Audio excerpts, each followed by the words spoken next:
बार ये कहा गया ओपनली एंड ऑल्सो इंडिविजुअली कि आप मुसलमान वोट को बांट रहे हैं।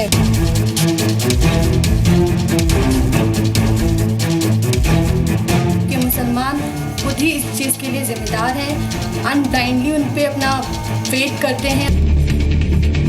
मस्जिद में सियासत की बात होनी नहीं चाहिए, आप कह रही होनी चाहिए। पार्टीज जो हैं वो सिर्फ और सिर्फ अपना वोट बैंक बनाने के लिए मुसलमानों को या किसी और भी कम्युनिटी को यूज करती हैं। हमारे फैमिली वाले क्या दे रहे हैं, आजकल के यूथ ये सब नहीं देखते हैं। कि टॉयलेट जाने से पहले आपको बताना पड़ेगा, पूछना पड़ेगा किसी आलिम से कि हम दाहिना पैर पहले बाहर रखें या अंदर रखें। तो मैं एक 18 साल से ज़्यादा का युवक हूँ, मेरी अपनी मर्जी है, मैं जिसको चाहे वोट दूँ। हमारा जो वोटिंग सिस्टम है वो इस बेसिस पर होता है कि हम इंसान क्या है, उसने कितने काम किए हैं पास्ट में और उसके आगे के ऑब्जेक्टिव्स क्या हैं। अब मेरे घर वाले किसी भी पार्टी को वोट देते हैं, लेकिन मैं अपनी मर्जी से वोट देती हूँ। मुस्लिमों को पार्टियों ने अपने हाथों की कठपुतली बना रखा है। मस्जिद का लाउडस्पीकर बड़ा मुद्दा है, एजुकेशन इतना बड़ा नहीं है। जब तमाम उलमा एक पार्टी के फेवर में फतवा देने लगते हैं जी, तो हमारी समझ में आया था ये पार्टी हार रही है।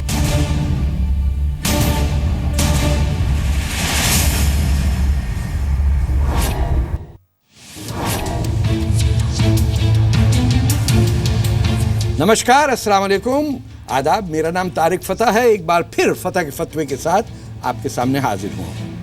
आजकल हिंदुस्तान के 5 स्टेट्स में इलेक्शन हो रहा है, एक फेस्टिवल है। दुनिया भर में मैंने इलेक्शन देखा है।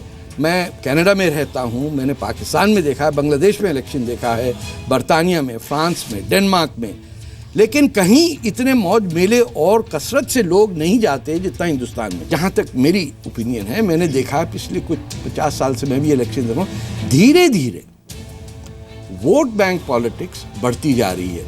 और ये उस वक्त भी शुरू हुआ जब मौलाना आज़ाद से कहा गया कि आप एक ख़ास कंस्टिट्यूंसी से लड़ें क्योंकि वहाँ मुसलमान ज़्यादा हैं। तो ये बहुत पहले की बात है, किसी सियासी जमात पे इसका इल्ज़ाम मैं नहीं लगा रहा हूँ, ये कल्चर बन गया है।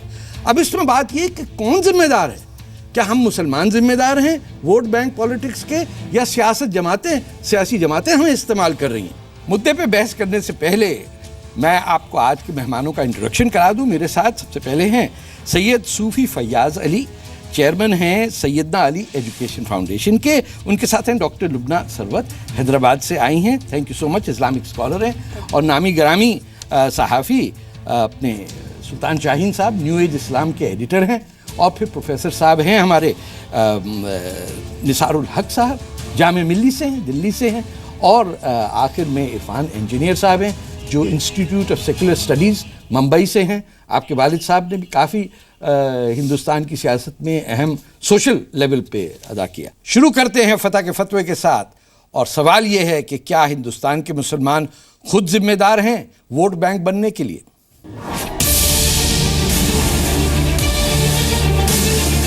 मुस्लिम मतदाताओं पर यह आरोप लगाया जाता है कि उनका वोट एक मुश्त होता है।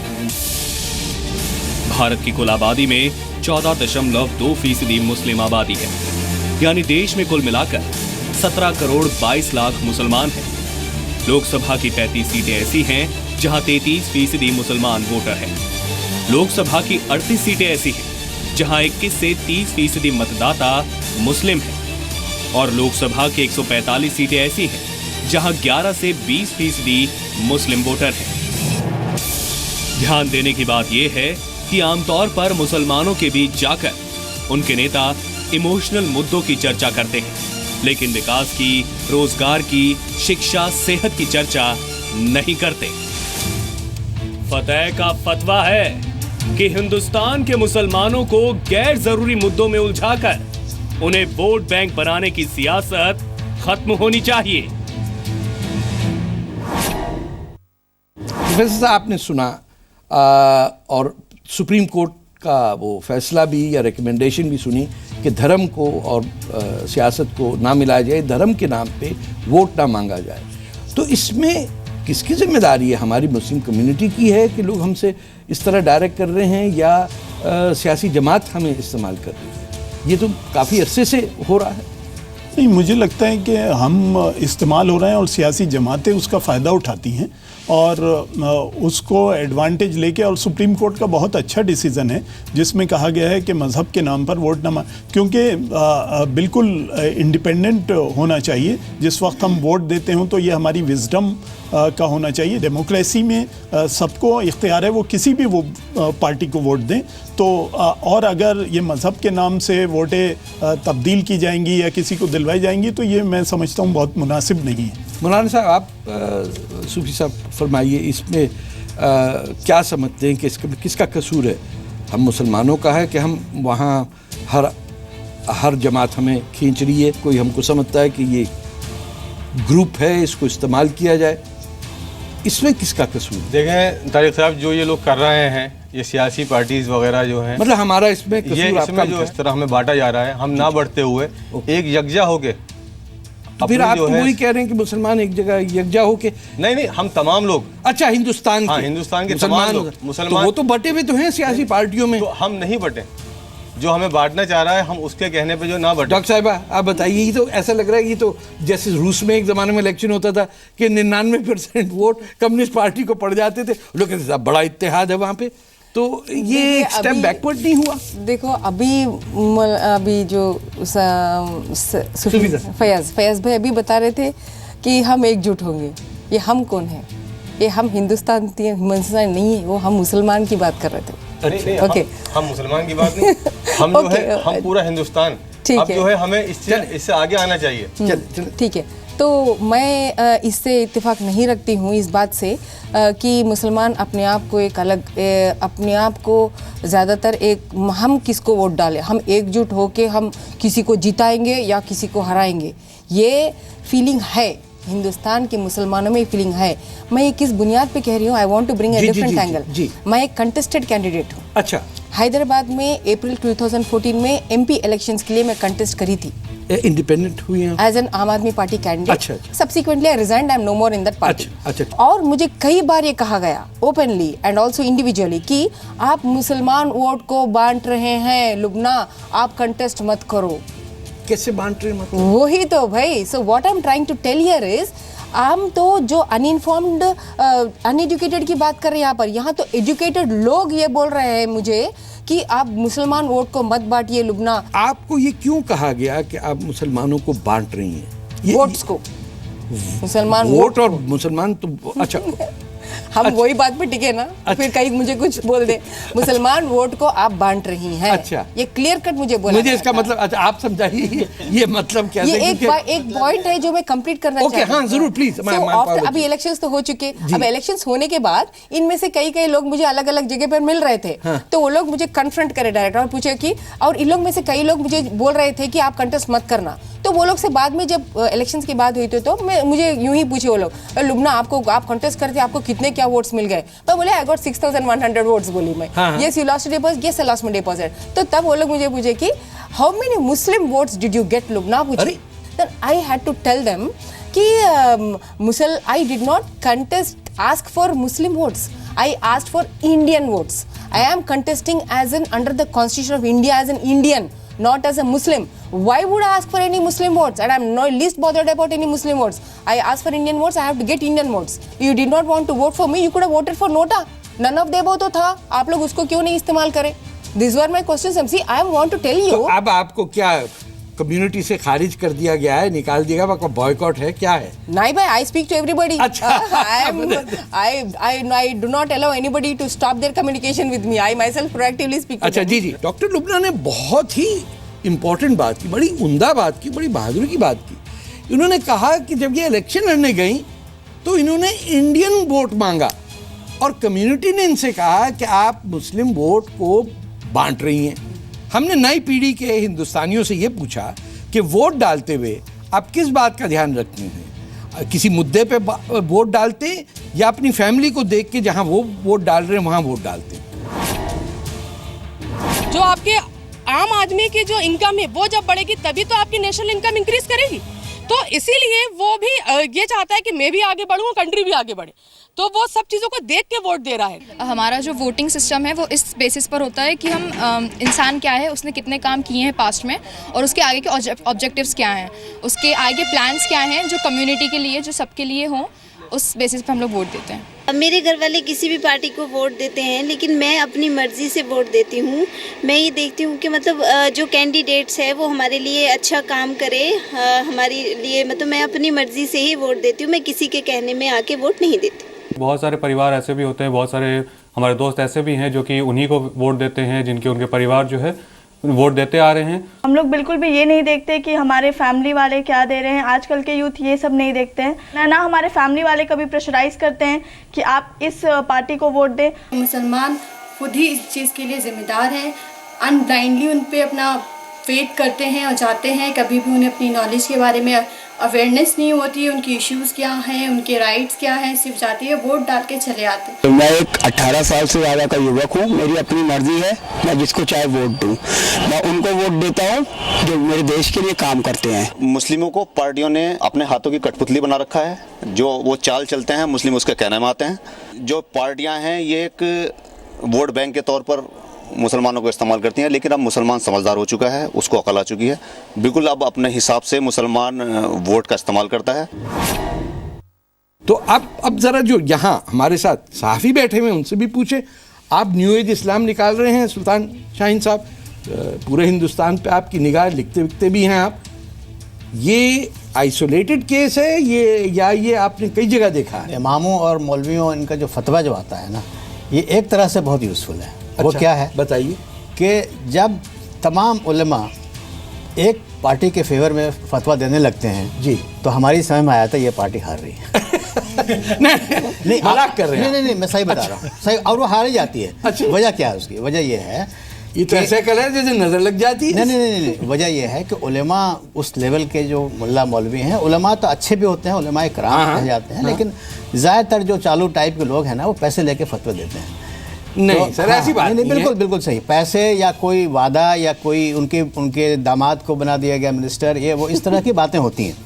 तो पार्टी वही पार्टी जो फतवा लग जाएगा आप पे, जो पार्टी हार रही होती है वही पैसे खर्च करेगी ना। ये क्या आप सहमत हैं इस बात से कि आज आके कम्युनिटी का ही और कम्युनिटी की जो मौलाना हजरात हैं उन पे इल्ज़ाम, जैसे ये कह रहे हैं कि वो फतवे लगाते हैं, या जनरली सबका फॉल्ट है इसके?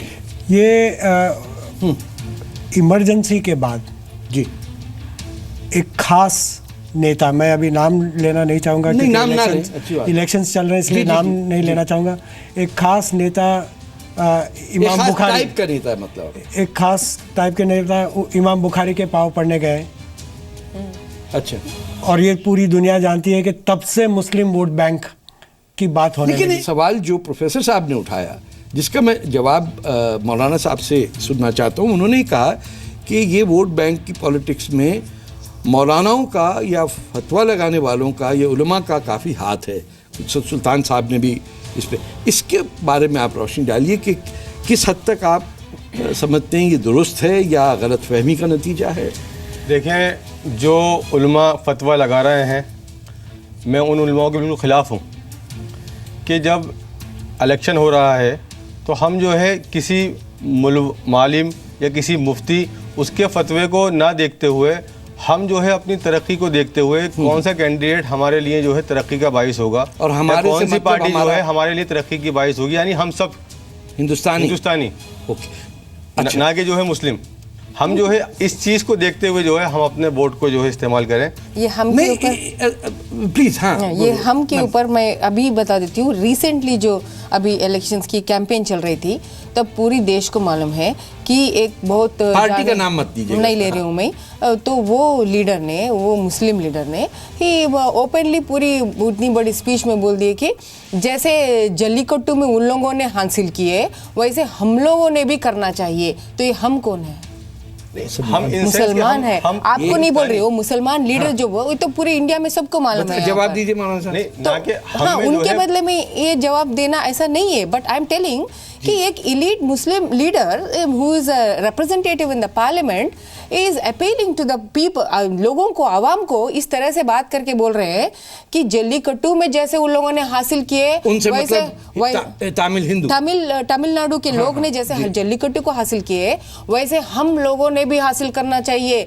हम तलाक मर्जी से देंगे, हम शादी मर्जी से करेंगे, ऐसा बोला जा रहा है। हम कौन है यहाँ? It is not Indians, it is Muslims.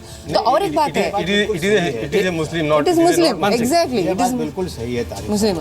और ये बात बिल्कुल सही है जी कि मुसलमान और हम जब वो कहते हैं तो इन मुस्लिम्स के लिए कहते हैं। हाँ, वो नहीं सोचते हैं पूरे मुल्क का। जनरली दुनिया भर में ये बीमारी सिर्फ हिंदुस्तान में नहीं है, ये अब इस वक्त कनाडा में है, अमेरिका में भी ये चल रहा है कि हमारा क्या होगा। ये जो विक्टिमहुड का है कि हमारे साथ बड़ी ज्यादती हो रही है, इसमें करोड़पति मुसलमान भी घूम रहा है ऐसा, साहब बड़ी ज्यादती हो रही है हमारे साथ। जैसे अभी हम लोग ये बात कर रहे हैं कि दी इमाम्स मुस्लिम को ऐसा अपील कर रहे हैं, तो आई एम टेलिंग कि उसको हम, क्योंकि मुस्लिम की बात आ रही तो कुरान की बात आ रही, तो उसको हम पॉजिटिवली कैसे टर्न अराउंड करें कि इमाम जो बोल रहे हैं वो पार्टी की तरफ, पार्टी को वोट दे, ये नहीं है। इमाम होते हुए एज एन इमाम ऑफ द मस्जिद उनकी जिम्मेदारी है कि वो बोले कि आप लोग किरदार से रहिए और आप लोग किरदार वाली कैंडिडेट को वोट दीजिए। वो ये बराबर हकदार है ये बोलने के लिए। He has a duty, not just a right to tell that, but he has a duty to tell that. Why should he have to tell us? इमाम के पास से तो आप खुतबा सुनने आप लोग जाते ही है मस्जिद को कि खुतबे से कौन सीख क्या था? Okay, see, what I'm telling is positive। तो मैं क्या बोल रही हूँ कि इन इमामों को हम बजाय ये बोले कि आप लोग वहाँ पर रहिए, आप अभी बोल रहे हैं कि आप प्रोटेस्ट करेंगे, बोलेंगे कि आप नमाज पढ़ के जाइए, तो हम क्या बोल रहे हैं, वही नमाज के टाइम पे आप ये भी बोल सकते हैं कि आप कुरान में जैसा है किरदार के साथ जीने का। सियासत पे क्यों बोले? No, he has every. It is his. Why is this his right? Then in that case, you'll have to tell him कि आप खुतबा भी मत बोलिए। नहीं, खुतबा का इलेक्शन से क्या ताल्लुक है? तो खुतबा में ये बोल सकते हैं, ये जरूर उन्होंने ये बोल सकते हैं। और तो जनरल खुतबा में बोलते हैं बोलना चाहिए, बोल रहे हैं, किरदार पर अपने जोर देना चाहिए। इस्लाम आया था मुसलमानों को अच्छा किरदार देने के लिए। वो नहीं हो रहा है भाई, वो नहीं हो रहा है। और अगर वो हो जाए, अगर ये हो जाए कि मुसलमान होने का मतलब है कि सच्चा है, ईमानदार है, एग्जैक्टली, अगर ये हो जाए तो वैसे उसके सारी प्रॉब्लम सॉल्व हो जाएगी। वो पॉइंट पे लाना चाहिए। इनके कहने से पॉजिटिवली ला रही हूं मैं, पॉजिटिव ला रही हूं। नहीं, मुझे तो डर लग रहा है कि ये पॉजिटिव विल एंड अप, फिर उनको आप इन्फोर्स करें। इसमें पॉलिटिक्स नहीं है ना, मैं कह रहा हूं कि सियासी इलेक्शन के जमाने में किसी पंडित को, किसी पादरी को, किसी मुल्ला को, किसी को भाषण नहीं देने की जरूरत कि इलेक्शन सिटीजनरी का है। इलेक्शन और डेमोक्रेसी 3000 ग्रीक सिटीजन्स और रोमन सेनेट और कहां से बढ़ते हुए सीक्रेट बैलेट आया है। ये मौलाना हमको क्या बताएगा कि इलेक्शन में क्या? या तो मौलाना आजाद की तरह, मौलाना हसरत मोहानी की तरह मौलाना हो तो हम माने उनकी बात। मौलाना हसरत मोहानी जैसे लोग यही बात मैं क्लैरिफाई करना चाह रही हूँ। आप ये तो नहीं बोल रहे हैं कि मौलाना ने फ्राइडे में खुतबा नहीं देना चाहिए, वो तो बोलेंगे खुतबा तो होगा ही। तो खुतबे में पॉजिटिवली क्या टर्न आना चाहिए? He suppose to tell from the Quran to every Muslim कि आप लोग कुरान में जिस मुताबिक से किरदार से, सेक्युलर से डेमोक्रेटिकली रहने को कुरान में बोला जा रहा है, हर आयत में आयत बोला जा रहा है, तो आप लोग उस तरह रहिए, उस तरह कैंडिडेट्स को ढूंढ के आप डालिए वोट, ये बोलना चाहिए। ये तो राइट भी है और ड्यूटी भी है। डॉक्टर लुबना की जो बात है कि मौलानाओं को सियासी किरदार पे बोलने का हक है, ये बल्कि उनको कहना चाहिए। मुझे ये डर है कि ये पूरा साइकिल वहीं पे आके रुकेगा जहां शुरू हुआ था, जब हम कह रहे हैं कि धर्म और सियासत, और सुप्रीम कोर्ट ने कहा कि किसी धर्म के साथ सियासत नहीं जोड़नी चाहिए। तो ये क्यों हम इस साइकिल से बाहर नहीं निकल पा रहे प्रोफेसर साहब? हम ऐसा लगता है कि आज आके फिर वहीं खड़े हो जाते हैं। मुझे लगता है सुप्रीम कोर्ट ने जो डिसीजन दिया है वो बहुत इंपॉर्टेंट डिसीजन है और उसको सबको लेना चाहिए। और ख़ास तौर से जो मौलाना हैं उन्हें इस तरह की बात नहीं करनी चाहिए कि कम्युनिटी को किस तरफ या किस पॉलिटिकल पार्टी को वोट देना चाहिए। मुझे लगता है कि सर्विस की बजाय डिससर्विस कर रहे हैं वो कम्युनिटी की। कोई मौलाना ऐसा पार्टी की नाम लेके बोलना एकदम सरासर सुप्रीम कोर्ट की कंटेम्प्ट हो जाएंगी and it is not even necessary. बल्कि मैं जो कह रही हूँ वो कुछ अलग है, क्योंकि यहाँ मुसलमान की बात हो रही है और मुसलमान तो फ्राइडे जाएंगे और इमाम की ये तो एक राइट और ड्यूटी भी है जाने, इसलिए सुनते कि कुरान में क्या कहा गया है। कुरान में यही कहा गया है ना कि सेक्युलर रहना चाहिए, डेमोक्रेटिकली रहना चाहिए। मौलाना थोड़ी मानते हैं इस बात को। तो मौलाना तो मैं बोल रही हूँ कि पॉजिटिवली मौलाना ने ऐसे यूज करना चाहिए। हाँ, ये हम जो है कुछ चेहरों को देख के जो है इनको समझ लेंगे ये मौलाना जो है फर्क परस्त में, जबकि इस्लाम तो हमारा जो है पूरी जो है अल्लाह ने जो है इस कायनात को पूरा कुनबा बताया है कि पूरा ये पूरी कायनात जो है पूरा जितने इंसान है को जानो, ये इंसान है ये एक जो है एक जिस्म के मायने बताया है, ना कि हिंदू ना मुस्लिम। इसमें तो जो है कोई अगर मौलाना किसी को फर्का परस्त करता है तो उसका वो अपना फैल है, ना कि वो इस्लाम मजहब का फैल है। या तो आप अकेले अच्छे मौलाना मुझे मिले पहली दफा, या यहाँ आप कह रहे हैं, या पता नहीं मैं गुमराह हूँ और मुझे कोई ठीक नहीं मिला, क्योंकि जहाँ मैं जाता हूँ वहाँ तफरीक हो जाती है। यानी सुन्नियों में भी अहले हदीस बरेलवी, अभी एक शहर का आया कि सबके सबके निकाह टूट गए और फिर से निकाह पढ़ा। तारिक साहब देखिए, न किसी भी इमाम को या किसी भी जो है मुफ्ती को हमारे लिए कोई भी जो है मॉडल नहीं है। हमारे लिए मॉडल तो अल्लाह के नबी हैं। हम जो है इनको फॉलो क्यों करें? अगर ये हमें वही तालीम दे रहा है, मेरी बात कुरान की तालीम दे रहा है, अल्लाह के नबी जो है हमारे मॉडल हैं उनकी तालीम दे रहे हैं, तो हम इनकी बात माने। अदरवाइज ये हम एक बात जो नहीं मानेंगे। देखिए हमारे लिए जो है सरासर हिदायत, सरासर मॉडल जनाब सल्लल्लाहु अलैहि वसल्लम क़यामत तक के आने वाले लोग हैं। मेरी बात सुनिए सर, मैं एक सेकंड आप बोलिए, इसके बाद आई हैव टू। हाँ प्लीज, हमें ये कहना कि हमें इलेक्शन और सियासी पार्टी और सीक्रेट बैलेट कैसे होता है ये हमें कुरान और सुन्ना से पता चलेगा, तो ये ऑनेस्ट बात नहीं होगी। There was a sort of a misinterpretation from your side, जिसकी अब थोड़ी सी गलतफहमी दिख रही है, इसलिए मैं खुला करना चाह रही हूँ, वाजे करना चाह रही हूँ कि बट आई टोल्ड कि यही मौलाना जो बोल रहे थे, तो वो अपनी वो जो इमाम की जो पोजीशन है उस पोजीशन को हम कोई डिनाई नहीं करेंगे यहाँ पर, बिकॉज वही तो नमाज पढ़ा रहे हैं। आप बोल रहे हो कि उन्हीं को नमाज पढ़ना है, वही तो खुतबा देंगे, तो मैं वही बोल रही थी। वैसे कोई भी पढ़ा सकता है, कोई भी पढ़ा सकता है। I am totally with you, that is Islam, that is Islam, that is the broad mindedness of इस्लाम।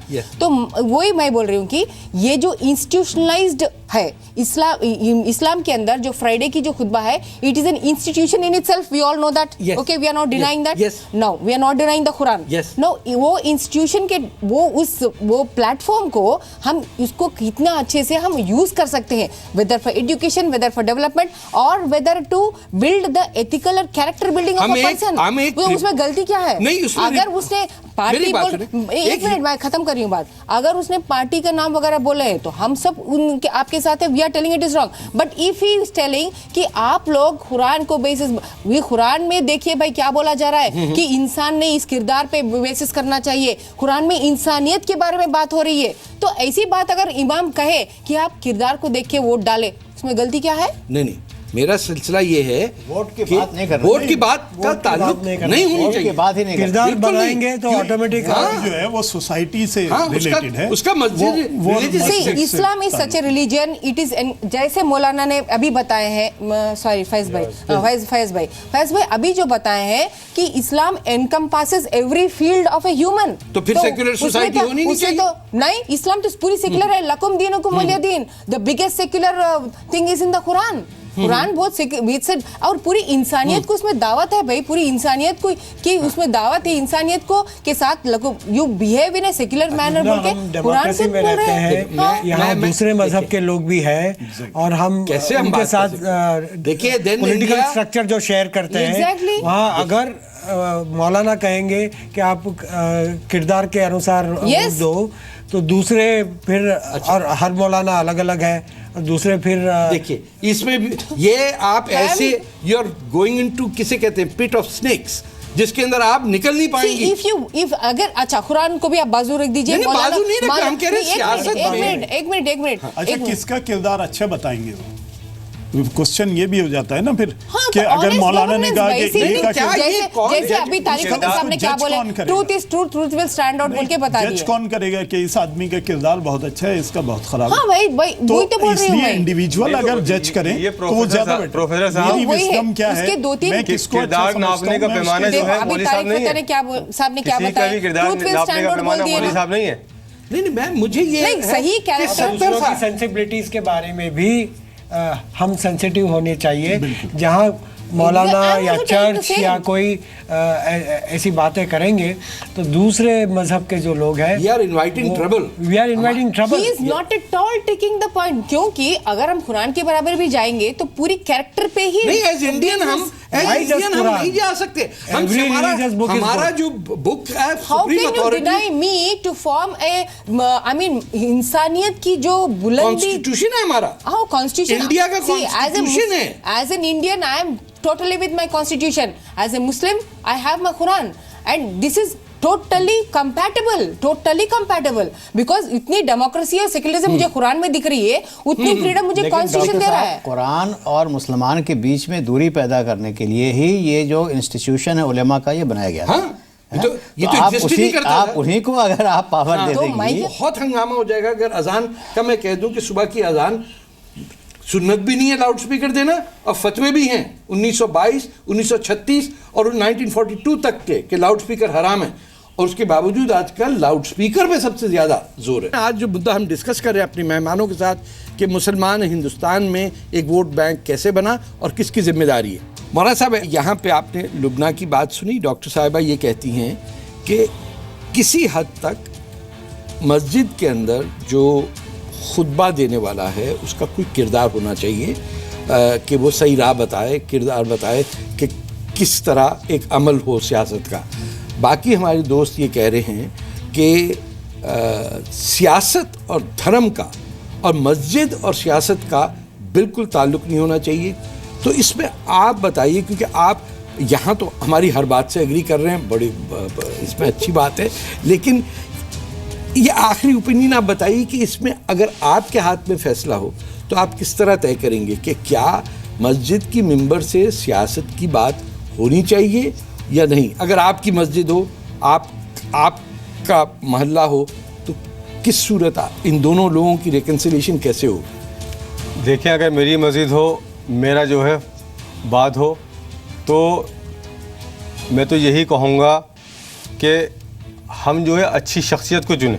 बस वही तो हम कह रहे हैं। अच्छा, नहीं, इसका मतलब है कि आप कह रहे हैं कि मस्जिद में बोलना जा सकता है, बोला जा सकता है, क्योंकि अल्लाह के नबी जनाब सल्लल्लाहु अलैहि वसल्लम की मस्जिद नबवी से पूरे शहर का नज़म चलता था, ना कि जो है नमाजी होती थी, ना कि वहाँ से जो है कोई मिराज का फतवा दिया जाता था। मैं उस जमाने में है सर। नहीं तो हम तो मेरी एक बात सुनिए, लेना अल्लाह के नबी से है। देखिए ना, नबी सल्लल्लाहु अलैहि वसल्लम कुरान तो मौजूद है, मेरे पास कुरान तो मौजूद है। हमें तो हर चीज वहीं से लेनी है, ना कि हमने मस्जिद को जो है एक बात बताइए, मैं एक बात बताऊं सर, हमने मस्जिद को मेरी की जगह बता। मौलाना साहब, मस्जिद जो है मौलाना साहब, आपने मदीना तो छोड़ के जो रसूलुल्लाह का शहर था उसको छोड़ के भाग के दमिश्क की ठंडी हवाओं में और बगदाद जाके बस गए। हालात, एक सेकंड, हालात थे, हालात क्या? एक सेकंड, ना हालात थे नहीं सर, मेरी बात सुनिए, वो हालात थे। मुआविया, मेरी बात सुनिए, ना मेरा बात ये है कि ये सिर्फ वो हालात थे। नहीं,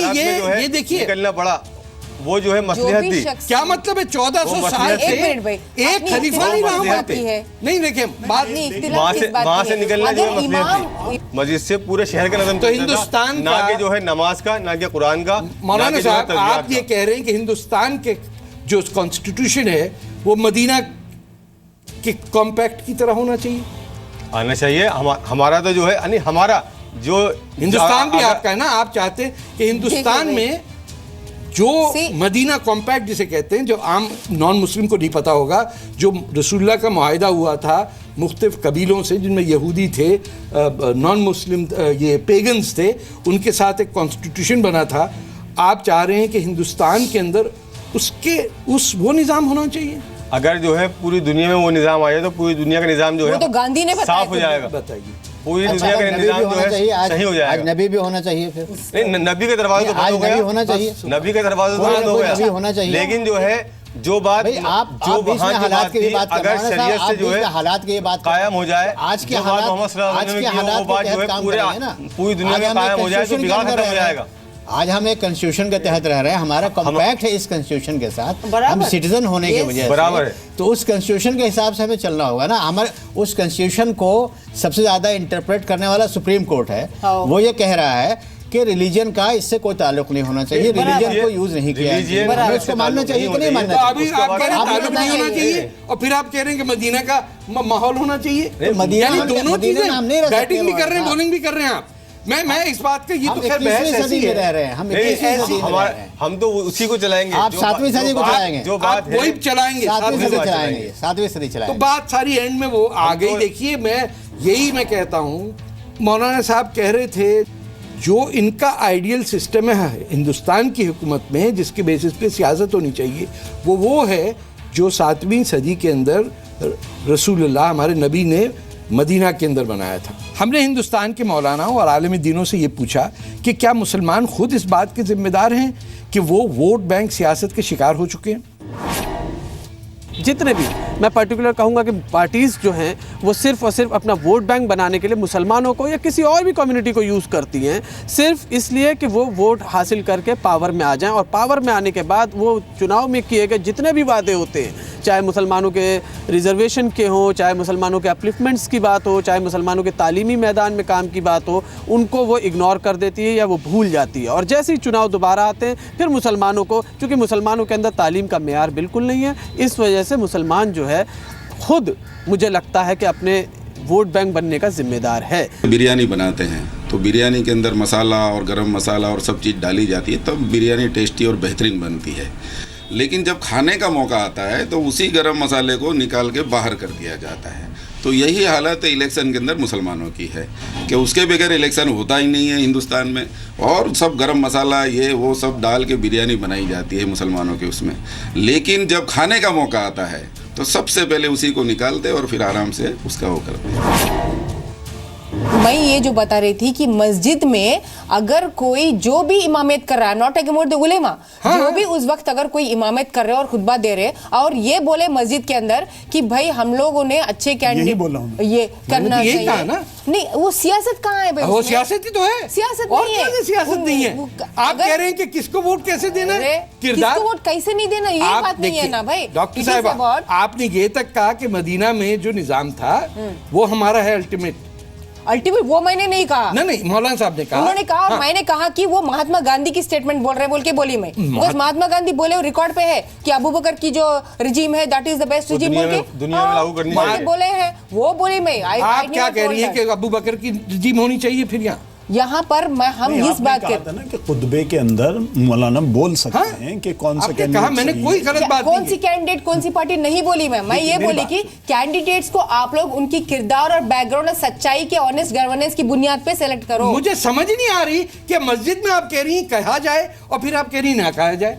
नहीं, I am very clear in what I am telling. No, but you are saying do it in the mosque. मैं ये कह रही हूँ कि जो इमाम उसको पॉजिटिवली मस्जिद के अंदर ना, मस्जिद के अंदर खुतबे में अगर वो कह रहे हैं, हम ये कह रहे हैं मस्जिद में सियासत की बात होनी नहीं चाहिए, आप कह रही होनी चाहिए मस्जिद के अंदर। देखिए एक मिनट डॉक्टर साहब, मेरी बात, तमाम जो आपके आर्गुमेंट है वो टीवी में आप शायद ना सुन रही हो, बट बाकी लोग जो सुन रहे हैं उनमें कंसेंसस है कि दो चीजों का, क्या आप कहती हैं कि वो गलत कह रहे थे? बिल्कुल वो गलत कह रहे थे, लेकिन मस्जिद के अंदर because he was misusing his platform. Okay, मैं मस्जिद में ये बात प्लेटफॉर्म शुड बी यूज्ड ना, आपने you are saying the platform was misused when he took the party's name. Yes, but he should not take the party's name, but still discuss politics. But still use the platform to talk about politics. Talk about which platform? I am talking about जो mosque without naming the party. Without bringing the party, it is a definitely any person. नहीं तो any person. फिर आप सियासत का नाम मत दीजिए, फिर उसको कहिए कि वो इंसान को अच्छा बनाने के लिए बोले, अखलाक के लिए। वही तो मैं बोल रही हूँ ना, अखलाक के लिए पार्टी में कहा नहीं, सियासत के लिए नहीं, सियासत के तो लिए। आई एम टेलिंग दैट इमाम, दैट इंस्टीट्यूशन ऑफ कि मुसलमानों को कैसा होना चाहिए, कैसा होना चाहिए, सच्चा होना चाहिए, एग्जैक्टली उन्हें वो तो that is what I M सियासत नहीं है।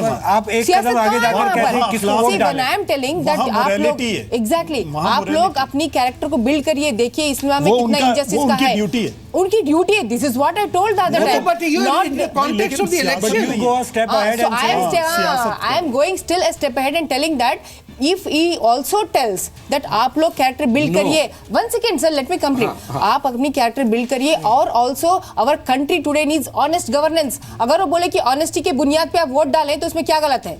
उसने आपने बता दिया, आपने मौलवियों ने आपके साथ ट्रीटमेंट क्या की, वो ऑनेस्ट गवर्नेंस कैसे चाहेंगे? क्या कम्युनिटी अवेयर नहीं है इस बात? क्या मतलब ये कोई इतनी एलिमेंट्री बात है? तो अरे नहीं है भाई, नहीं है। क्या मतलब हम बेईमानी चाहते हैं? एक मिनट। मस्जिद के अंदर इमाम अगर बोल रहे हैं कि आप लोग कैरेक्टर बनाओ, और कुरान में ऐसा लिखा हुआ है, इसका मतलब क्या है? एक अखलाक की तकवे की बात है भाई। आप सियासत के कॉन्टेक्स्ट में बोल रहे हैं। ये सियासत की कॉन्टेक्स्ट में बोल रही हूं। अखलाकियात एक जनरल बात है, हर जुमे में आप बोलिए अखलाकियात बनाओ, बराबर है। सियासत के कॉन्टेक्स्ट में जब आप और अगर आगे one step as engineer said, अगर वन स्टेप अगर आगे जाके वो बोले कि आप लोग जिस किरदार पे बनाए, आप लोग यही ऑनेस्ट गवर्नेंस में मुल्क की कमी है, तो ये सब बोलने की जरूरत क्या है? हमको जरूरत नहीं, व्हाई शुड ही से इट? सी, इलेक्शन के जमाने में ये बात बोलने की क्या? सुप्रीम कोर्ट की ऑर्डर जो है वो क्लियर कट ये है कि आप religions misuse should not be done. और ये मिसयूज नहीं है, ये अगर यूज कर रहे हैं। अगर आप कंट्री में ऑनेस्ट गवर्नेंस होना, भाई आप ऑनेस्ट कैंडिडेट्स को इलेक्ट करो बोले तो it is totally, I mean totally favouring the Indian. ये कौन नहीं चाहता है ऑनेस्ट गवर्नेंस? कौन चाह रहा भाई? Every party is corrupt and every party is not disclosing there funds. लोग तो चाहते हैं, कौन नहीं चाहता? वही बोल रहे भाई। तो जब लोग चाहते हैं, लोग चाहते हैं तभी तो मतलब यू आर सेइंग कि वहां लोग वो क्यों बोल रहा है? अगर सब चाहते हैं, सबको पता है, तो वो क्यों बोल रहा है? आप तो अज्यूम कर रही हैं। और अब उन भाई बहनों के सवाल जो मुझसे बिल्कुल इत्तेफाक नहीं करते, बल्कि मेरी बात से इख्तलाफ करते। मैं मुफ्ती एजाज अरशद कासमी, सदस्य all India Muslim personal law board. मैं तारिक फता तुम्हें सिर्फ इतना बताना चाहूँगा कि ज़रा बराबर भी अगर तुम्हें शर्म है, हया है, गैरत है, तो तुम जितना जल्दी से जल्दी हो इस मुल्क को छोड़ करके जहाँ जाना है चले जाओ। हाँ, जिस तरीके से यहाँ की गंगा जमनी रवायत रही है, एक साथ रहते हैं, हमें रहने दो। भाई मुफ्ती कासमी साहब, गंगा जमुना तहजीब से पहले कुरुक्षेत्र थी, महाभारत थी, दरियाए सिंध था, टक्सिला था, मोहनजोदारो था, सबको भूलाए, हिंदुस्तान से अलग करके खुश बैठे हुए हो। मोहम्मद बिन कासिम के साथ आना था तो मोहम्मद बिन कासिम की बात भी कासमी साहब क्यों करते रहते हो?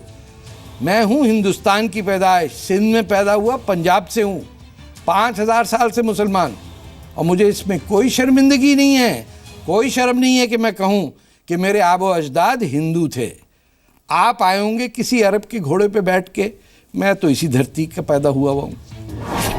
मेरा नाम मोइनुद्दीन रज़वी है और अजमेर मुक़द्दस से हूँ। मैं तारिक फ़तेह से कहना चाहता हूँ वो यहाँ पर आकर बकवास ना करें। जिसको इल्म की नॉलेज नहीं है और इस्लाम के बारे में जो नहीं जानता, वो आकर यहाँ बकवास कर रहा है। तो डॉलर के ऊपर बिक करके आया है, रियाल के ऊपर बिक करके आया है।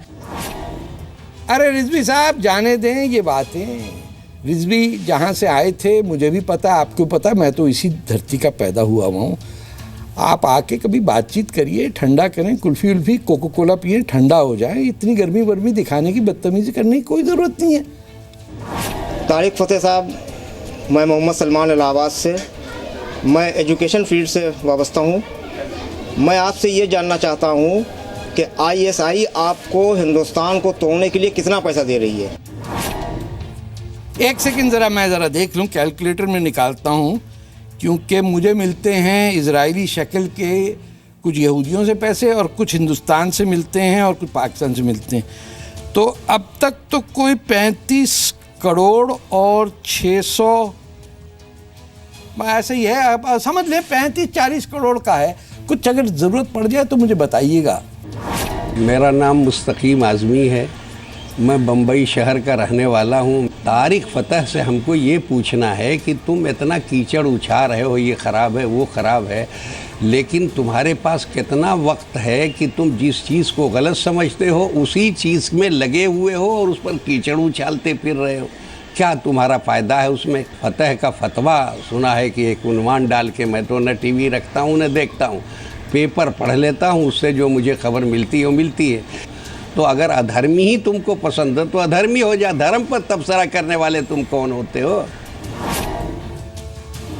कभी कभार टीवी देखते होंगे सर, बड़ी अच्छी अच्छी फिल्में आई हैं, मैं आपको बता रहा हूँ। रईस में भी देखिए, एक तो ख़ास तौर पे गाना बहुत ही मज़ेदार है, ज़रूर जाके देखें आप।